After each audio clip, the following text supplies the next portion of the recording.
Hey, it's been a minute, hasn't it? No worries, I'm back with more terrible content. This time talking about everyone's favorite Genshin character, La Signora, and why she needs to come back to the game. Last time I've played this thing was when Arle and Clorinde had their first banner rerun back in February of this year, so I can assure you I know how this game functions. At this point, we already know who she is and what faction she belongs to. Having that said, outside of some Natlan characters, Genshin characters tend to be extremely basic gameplay-wise. Here's my reasoning on why Signora is the perfect fit for a potential new Genshin era.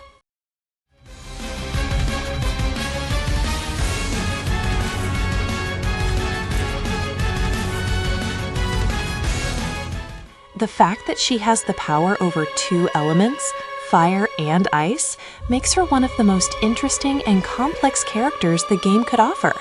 Can you imagine it? Combining elements to have both defensive and aggressive kit depending on your playstyle? Or what about a new elemental reaction exclusive to her, in a similar vein to Gil's Retribution in Street Fighter V?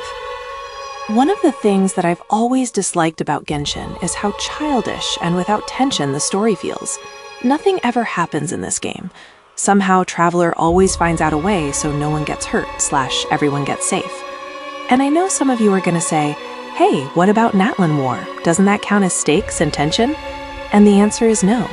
It's hard to feel sad for some guys I just met 20 minutes and 3 quests ago. It feels cheap and meaningless.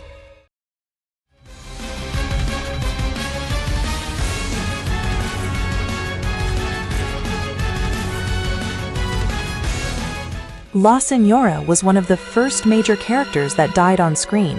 With her revival, the only path ahead would be for her to obliterate Raiden, and maybe Yae Miko. Delusion, desperation, and anger are related after all. But why am I theorizing all this crazy stuff? That's very easy to answer. None of the Archons have faced any consequences for their incompetence, except Nahida in a very trivial way. Considering Raiden is the strongest of all of them, would set the stakes and move the story forward. Her death and Miko's would change the game for the greater good. Okay, now on a less edgier note, but let's just take a quick look at this. Notice how there's at most 2 body types for female characters, something that hasn't changed since the game released back in 2020. Signora, on the other hand, has a very beautiful, unique character model. More defined, more gorgeous, and she's even taller than that Itto dumbass. Gameplay-wise, imagine having such a large hurt box on your character. Open-world exploration would be way more enjoyable.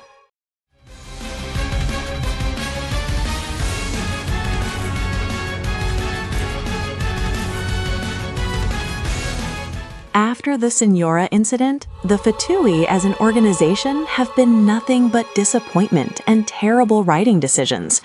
Wanderer was just used to show that no matter how horrible of a person you are, there will always be a second chance for you, for redemption. Consequences in Hoyoverse? Nah. Tartaglia over the years became a cheap knockoff of Vegeta, from being a newbie and a complete weakling carried by his transformation to somehow not getting killed by Neuvillette, who's one, if not the strongest character in the verse. Why exactly? Maybe because he's friends with the Traveler? The captain was efficient in trying to accomplish his mission. You could say his main goal was to stop the Abyss corruption across the world, to which it kinda makes sense, not gonna lie. But someone as strong and smart as him could have come up with a better plan than the one we got during the Natlan Archon quest. But hey, at least Mavuika was grateful for his sacrifice.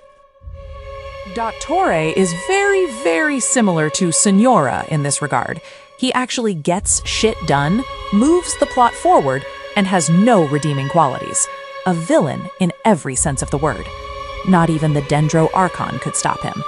Unfortunately, we're talking Hoyoverse, and there's 2 ways this is going to play out. 1. Plot twist. The Dottore we've seen all this time was an evil clone, which our mission as the Traveler would be to stop him. Once the ordeal is done, is revealed to us that the real Dottore was a good guy all along, meaning we can stop hating him. Signora, too, Electric Boogaloo, Same story. He'd die by a myriad of stupid choices, dumbing him down for the sake of the plot.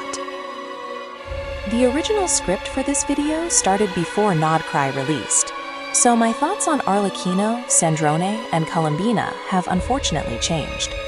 Arle, for the most part, has been on Fraud Watch since the Fontaine Archon quest and her story quest, never contributed anything to the plot other than harassing Farina and beefing with Cartaglia.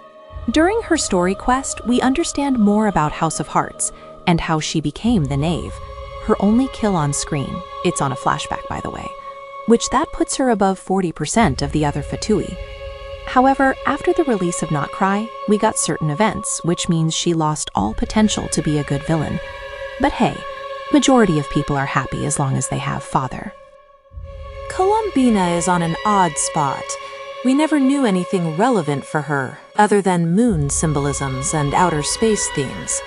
But the actual Columbina is far, far below the expectations we had for her. I would like to talk more about her and Sandrone, but the story isn't done, so we'll have to wait until it concludes. And no, this thing doesn't justify terrible writing.